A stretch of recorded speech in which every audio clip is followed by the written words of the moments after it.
San Francisco is synonymous with its bathhouses, and yet very few people have heard of the Sutro Baths, the place where this tradition all started. Once a thriving gateway for the working class public, the Sutro Baths were a monument of their time, boasting various amenities such as heated swimming pools, restaurants, and even a private museum. A complete picture of luxury and opulence. Patrons flocked from near and far to visit the largest indoor swimming establishment in the world, seeking an escape from their daily lives. And yet, from today's perspective, you might say it was doomed from the start. This once incredible complex is now little more than a crumbling, eerie ruin. But how did we reach such extremes? Today we discover the story of the Sutro Baths. I'm your host Ryan Socash, and you're watching It's History.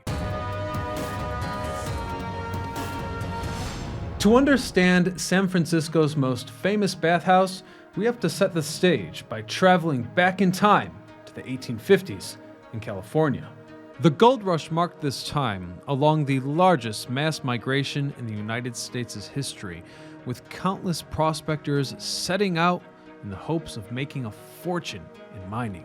In the year 1850, a German-born man named Adolf Heinrich Joseph Sutro arrived in California. Sutro was a very well-educated man in mining, engineering, and business, and he was soon to make his fortune in the 1870s by designing and constructing a tunnel to drain and ventilate mine shafts in the Comstock Lode in northern Nevada. This tunnel, aptly called the Sutro Tunnel, was 1,640 feet deep, 10 by 12 feet wide, and 3,600 feet long. It enabled miners to reach even deeper than before. Without it, much of the work would have otherwise remained underwater. But while Sutro had been trying to raise funds for the tunnel for quite some time, his plans didn't truly take off until the Yellow Jacket mine disaster at Gold Hill in 1869, in which a methane fire claimed the lives of 35 miners. It was around this time that the project gained real traction.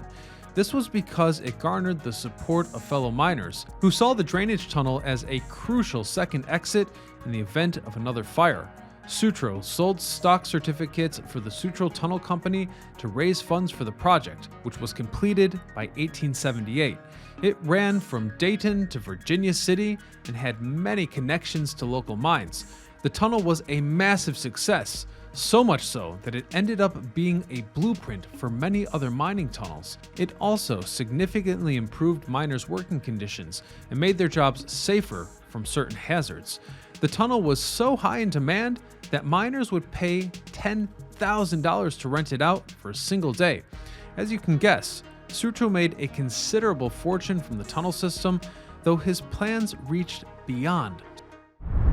Sutro returned to San Francisco, where he would later become a one-time mayor and started purchasing land on the outskirts of the city in the 1880s. Some said he owned as much as 1/12 of the entire city at one point. In the end, Sutro acquired 22 acres of land along the Pacific coast. He then used his money from Comstock to build Sutro Heights. There, he built a breathtaking garden that was open to all, not just the upper class, a common theme in Sutro's work that would repeat itself once more with the openings of his baths.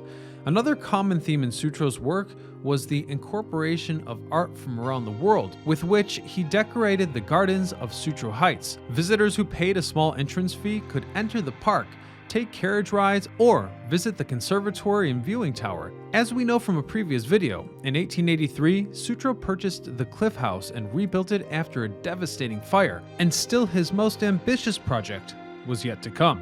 Those who saw the Sutro Baths in their prime wouldn't have believed what it started as: a modest, artificial tide pool in a natural cove next to the Cliff House. It might also surprise you that Sutro didn't initially set out to build the baths as baths. Instead, he intended for the space to house a massive outdoor aquarium with a catch basin used to filter in fish, crabs, and other marine life, while filtering out sand and seaweed. As you can no doubt tell, Sutro aimed incredibly high with this project. The idea later evolved into a promenade people could walk through, and then again into a hotel. Eventually, however, Sutro settled on his biggest undertaking yet, the Sutro Baths. Significantly inspired by the new trend of public bathhouses and intent to make them accessible to more than just the upper class, Sutro set out to build his extravagant, Grecian-inspired bathhouse. He drew inspiration from his travels in Europe, in particular, classical baths. In 1888, Sutro offered a $500 prize for the design of the bathhouse, eventually awarding it to the architects C.J. Colley and Emily S. Lemmy, who had designed the second cliff house for Sutro. Sutro used his tunnel knowledge to engineer the baths, which covered 3 acres of land. He built a series of underground tunnels to channel the salt water of the San Francisco Bay into the building's swimming pools after they were filtered and heated through a boiler and furnace room. 6 of these pools were saltwater and 1 was freshwater. During high tide, these pools could pump in almost 2 million gallons of water in just 1 hour. And during low tide, a sea level turbine pumped water into the tanks at a rate of 6,000 gallons a minute. During construction, a nearby cave was fitted with tracks for carts, which hauled in rock to build the foundation of the baths. It also provided continued access to nearby quarries, which was crucial as the breakwater protecting the baths from the tide needed to be reinforced regularly. There were many tunnels in the system to keep the baths running. Among others, there was also one used for drainage, another as the access point to the catch basin, and a third that housed the previously mentioned turbine water pump. The building was massive, topped by enormous glass arches and a glazed roof that let the sunlight in and kept the facility warm, even in the winter, meaning that it was accessible year-round. But the wonder of the Sutro Baths didn't end there. The pools were fitted with diving boards, water slides, trapezes, trampolines, and swings. Just about anything a swimmer could ever want. A large promenade that overlooked the pool was home to a museum with various objects and art pieces from all around the world. These attractions included exotic plants, artwork, geologic specimens, taxidermy, and even Egyptian mummies. Guests also had access to 500 dressing rooms, a 2,700-seat amphitheater, and club rooms that could hold up to 1,100 people. Sutro also opened several restaurants and even built a tram to bring in visitors from afar in hopes of making patrons' trips an all-day affair. The train fee was just 5 cents, and the cost of using the pool was 25 cents. At the time, the Sutro Baths were the largest pool establishment in the entire world. The baths could accommodate up to 10,000 people at a time, which was for the best, as this facility was a hit from the start. It's reported that thousands of people flocked to the baths on the opening day alone. Sutro was, understandably, incredibly proud of his achievements and was quoted in an article of the Chronicle in 1893, stating, quote, "There were great baths in ancient Rome, but I think I may honestly say that our baths here need fear no comparison." Sutro also hoped to prove what he called, quote, health-giving amusement that would equip people for struggles of life. But despite this roaring success, trouble loomed on the horizon. After Sutro's death on August the 8th, 1898, his family struggled with the burden of keeping the establishment up and running. Many events were held to keep its patrons there, such as beauty pageants, championships, magicians, trapeze acts, and even a high-diving canine. One of the crowning events was when a Hawaiian Olympic gold medalist set world records at the Pacific Coast Swimming Championship in 1913 and 1914.